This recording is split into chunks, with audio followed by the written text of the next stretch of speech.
MBC में रीट में यही आ रही थी कि जो लेवल 1 है उसके अंदर बीएड को भी शामिल किया जा रहा है। इस पर जो अभ्यर्थी एसटीसी वाले हैं वो विरोध कर रहे हैं।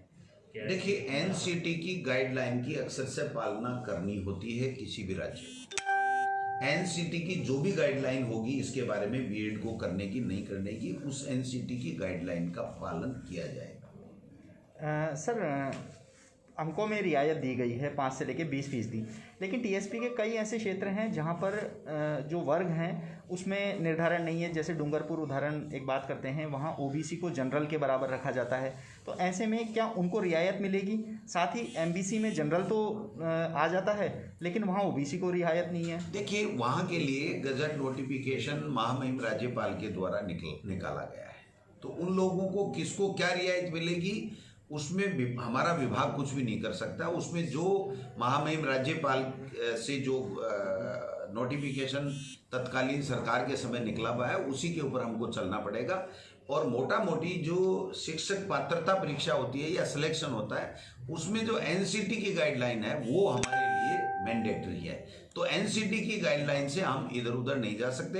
एनसीटी ने हमको ये जो रिलैक्सेशन देने का जो हमको अधिकार राज्यों को दे रखा है उस अधिकार का उपयोग किया गया है।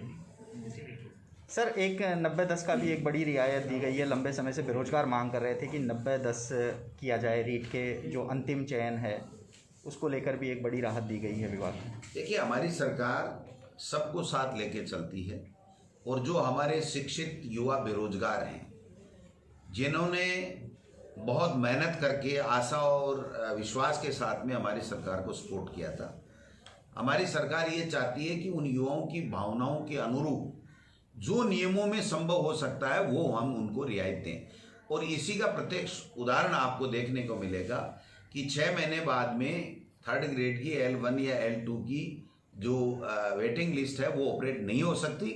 लेकिन माननीय मुख्यमंत्री जी ने आगे बढ़ करके ये कहा कि हमारे बेरोजगारों के सपनों को पंख लगे, उनको निराशा नहीं हो, इसलिए नियमों में स्थिरता देते हुए भी 3rd ग्रेड की L1 और L2 की जो वेटिंग लिस्ट है वो जारी करने का सरकार ने निर्णय लिया है। और आज जो ये निर्णय रीट के लिए लिया गया है, मुख्यमंत्री जी ने स्वयं ने 25 अप्रैल की डेट भी तय कर दी है और इसके साथ साथ काफ़ी रियायतें दी गई हैं। और ये 90-10 का जो रेशियो है ये भी हमारे शिक्षित राजस्थान के युवा बेरोजगारों की मांग के ऊपर नियमों के मुताबिक संशोधन किया गया है। सर, एक तबादलों को लेकर कई ऑनलाइन फोरम पहले भी आए थे और अब आपने भी कहा था सीकर में कि 3rd ग्रेड तबादलों को लेकर दोबारा से पॉलिसी यहाँ पर बनाई जाएगी। कब तक सर तबादलों को होने के आसार है? देखिए, 3rd ग्रेड से ऊपर तो ट्रांसफ़र हुए भी हैं और जहां बचे हैं वहां जल्दी हम लोग करेंगे। ये आचार संहिता जो नगर पालिका और पंचायत राज के कारण से थोड़ा सा हुआ है, बाकी ऐसा नहीं है, ट्रांसफ़र करने ही है, कोई दिक्कत नहीं, सरकार तैयार है। मुख्यमंत्री जी इस बात के लिए पूरी तरह से सहमत हैं। तो 3rd ग्रेड के लिए हमने एक पॉलिसी बनाई है और वो पॉलिसी हमने ऊपर के लेवल पे हमने सबमिट की है। उसकी अब एग्जामिनेशन किस प्रकार से उसको परीक्षण करवाते हैं मुख्यमंत्री जी कमेटी बना के या किस प्रकार से, और उसके बाद में ही हम लोग लागू कर पाएंगे। क्योंकि 3rd ग्रेड में सबसे बड़ी दिक्कत ये है कि जो बाड़मेर, जैसलमेर और 11 जो प्रतिबंधित जिले जो घोषित कर रखे हैं पहले से, उनमें जो टीचर्स हैं वो सब अपने इधर 9, 10, 11, 12, 13 जिलों में आना चाहते हैं, जबकि यहाँ पर इतनी वैकेंसीज नहीं है। तो मैं समझता हूँ कि उनमें आपस में किसी तरह का वो नहीं हो कि मेरे साथ न्याय नहीं हुआ। तो मैं समझता हूँ इसके लिए हमने एक एक्सरसाइज करके एक कमेटी बनाई थी और उस कमेटी ने अपनी रिपोर्ट दी है कि इस तरीके से हम इस ट्रांसफ़र पॉलिसी को अपन कर सकते हैं। तो वो अब प्रक्रियाधीन है और जब भी प्रक्रिया पूरी होगी उसके बाद में वो चीज़ सामने आएगी। सर, कोरोना संक्रमण की दर पहले की तुलना में कम हुई है, क्या स्कूलों को दोबारा खोलने पर कोई विचार चल रहा है? बिल्कुल, देखिए, इसमें मुख्यमंत्री जी भी बहुत संवेदनशीलता के साथ में विचार कर रहे हैं और चिकित्सा विभाग और होम डिपार्टमेंट और केंद्र की एसओपी, ये सारी चीज़ें मिलकर के ये चीज़ें तय होती हैं। तो अब चूंकि कोरोना कम हो रहा है तो इसके ऊपर भी मुख्यमंत्री जी से हम लोग आज चर्चा करेंगे कि वो विभिन्न विभागों से भी बात कर लें और सरकार की जो केंद्र सरकार की गाइडलाइन है उसका भी हम लोग अध्ययन कर लें और अन्य स्टेट्स का और का सबका परीक्षण करने के उपरांत इसके ऊपर मुख्यमंत्री स्तर के ऊपर ही निर्णय हो पाएगा कि स्कूलें कब से खुलें। सिलेबस में और कटौती की बात की थी बीते दिनों अधिकारियों ने। नवंबर में जब आपने कहा था कि वर्किंग डे कम होंगे उस अनुसार ही सिलेबस को कम किया जाएगा। देखिए, अब सिलेबस को कम करने का अब कोई औचित्य नहीं है। हमने आओ घर से सीखें एक कार्यक्रम चलाया है और उस कार्यक्रम के तहत हम वर्क बुक दे रहे हैं, बच्चों से भरवा रहे हैं, बच्चों को घर पे वर्क बुक दे करके पुस्तकें दे दी गई हैं, वो भर भर के दे रहे हैं। तो मैं समझता हूँ अब इसको ज़्यादा समीक्षा करके और इसको और छोटा करने का कोई औचित्य नहीं है। बच्चे अपने घर से पढ़ रहे हैं, अभिभावक सारे उनको मोटिवेट भी कर रहे हैं और पढ़ा भी रहे हैं। तो अब जब प्रश्न पत्र आएगा या एग्जाम होगा या टेस्ट होगा तब इसको देख लिया जाएगा कि किस तरीके से कितना अध्ययन हुआ है और किस तरीके से बच्चे का जो आगे का फ्यूचर है वो कहीं दिक्कत में नहीं हो। तो इस बात को उस टाइम देख लिया। तो अब एग्ज़ाम भी आगे बढ़ाई जाएगी। सर, कंप्यूटर शिक्षक भर्ती की बात करेंगे। लगातार मांग उठ रही है कि कंप्यूटर शिक्षक की भर्ती की विज्ञप्ति निकले आपकी वजह से। कंप्यूटर शिक्षकों के लिए कैडर का निर्माण की बजट घोषणा की गई थी और मैं समझता हूँ वो फाइनेंस में हमने पत्रावली भिजवाई है। कुछ क्वेरीज उनकी थी जो हमने पूरी की है।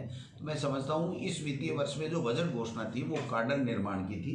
तो इस वर्ष में हम लोग कार्डर निर्माण पूरी तरीके से कर देंगे और उसके बाद में जहाँ जहाँ आवश्यकता होगी वो भर्ती के लिए चूँकि मुख्यमंत्री जी इसमें निर्णय लेंगे, अंतिम निर्णय, तो मैं समझता हूँ कार्डर के निर्माण की बजट घोषणा को हम इसी वित्तीय वर्ष में पूरा कर देंगे। नए पदों पर भी सर कई भर्तियां जो है पाइपलाइन में है, उसको लेकर देखिए, नए व्याख्याता की जो भर्ती है उसको रिजल्ट काफ़ी आ चुके हैं। डीपीसीज हमने कर ली हैं तो उसकी पदस्थापन की प्रक्रिया चल रही है। जो पेंडिंग जो हमारी भर्तियों की कुछ है, जैसे पीटीआई के कुछ पदों की भर्ती बकाया है या कुछ कोर्ट में अटके हुए हैं, तो हम लगे हुए हैं कि कोर्ट से वो भर्तियां निकले और जो कर्मचारी चयन आयोग है वो भी अपनी भर्तियां पूरी करे। आरपीसी से भी सरकार पूरी संपर्क में है कि वो भी जल्दी से जल्दी जो भी उनके पास में पेंडिंग पाइपलाइन में भर्तियां हैं शिक्षा विभाग की वो हमें भेजे, जिससे हम पदस्थापन करने की कार्रवाई नियमानुसार कर पाएँ।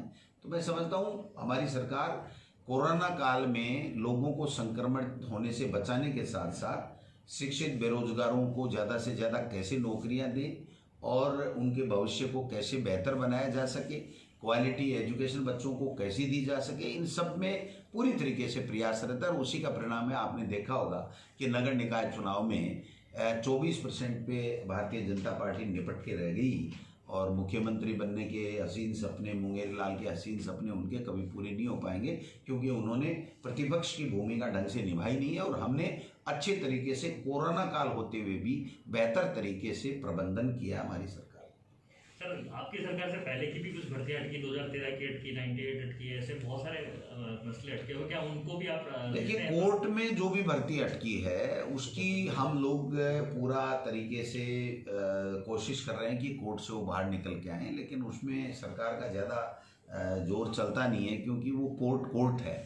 तो मैं आपने देखा होगा आरएएस की भर्ती इंटरव्यू जारी कर दिया था उसकी कैलेंडर और उसके बाद में कोर्ट में वो वापस अटक गई। तो कोर्ट की भर्ती के बारे में हमारा तरफ से कुछ नहीं कहा जा सकता, लेकिन सरकार का ये प्रयास रहता है कि कोई भी भर्ती अगर कोर्ट में है तो वो निकले और वो धरातल पे उसकी क्रियान्वित हो। सर, 98 वाले जो शिक्षक है वो लगातार प्रदर्शन कर रहे हैं।